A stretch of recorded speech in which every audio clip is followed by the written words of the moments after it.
Facebook page কিভাবে delete করবেন। আজকের আমাদের ভিডিওর স্ক্রিপ্ট হচ্ছে আপনার যে ফেসবুক পেজ আছে, আপনারা হয়তো অনেকগুলো ফেসবুক পেজ ক্রিয়েট করে রেখেছেন, সেই ফেসবুক পেজ আপনারা কিভাবে ডিলিট করবেন। ভিডিওটি লাস্ট পর্যন্ত দেখুন এবং প্রত্যেকটা স্টেপ বাই স্টেপ দেখে নিন কিভাবে ডিলিট করতে হবে। তো সর্বপ্রথম আপনাদেরকে ফেসবুক লগ ইন করে নিতে হবে। আপনারা যে পেজটি লগ ইন করবেন সেই পেজে লগ ইন করে চলে আসবেন। আপনার তো আইডি থাকতে পারে বা প্রোফাইল থাকতে পারে, প্রোফাইল থেকে আপনারা পেজে চলে আসবেন। পেজে আসার পর থ্রি ডট অপশানে ক্লিক করবেন। উপরের দিকে যে থ্রি ডট অপশান আছে ফেসবুক থ্রি ডট, এই অপশানে ক্লিক করবেন। অপশানে ক্লিক করার পর সি মোর করে দেবেন এবং স্ক্রল করে নিচে দিকে চলে আসবেন। সেটিং বলে একটা অপশান হবে, সেটিংয়ে চলে আসবেন। প্রাইভেসি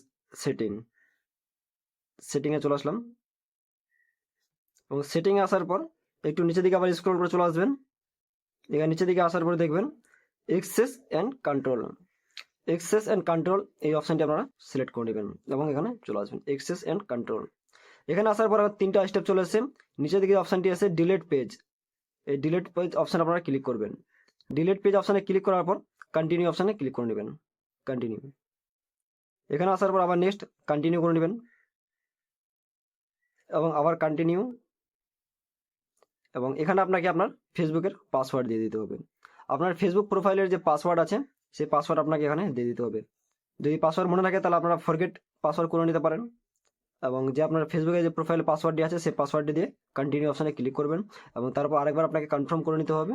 তারপরে আপনারা পেজ যেখান থেকে ডিলিট করে নিতে পারবেন। ডিলিট করে নেওয়ার পর আপনারা যদি চান যে ডিলিটটি ক্যান্সেল করবেন, অনেক সময় তো আপনারা ডিলিট করে নিয়েছেন, সেই ডিলিটটাকে আবার ক্যান্সেল করে দেন, তাহলে আপনারা আবার সেই পেজটিকে কিছুক্ষণের মধ্যে চাইলে ক্যান্সেল করে নিতে পারবেন। এভাবে আপনারা ফেসবুক পেজ ডিলিট করে নিতে পারবেন।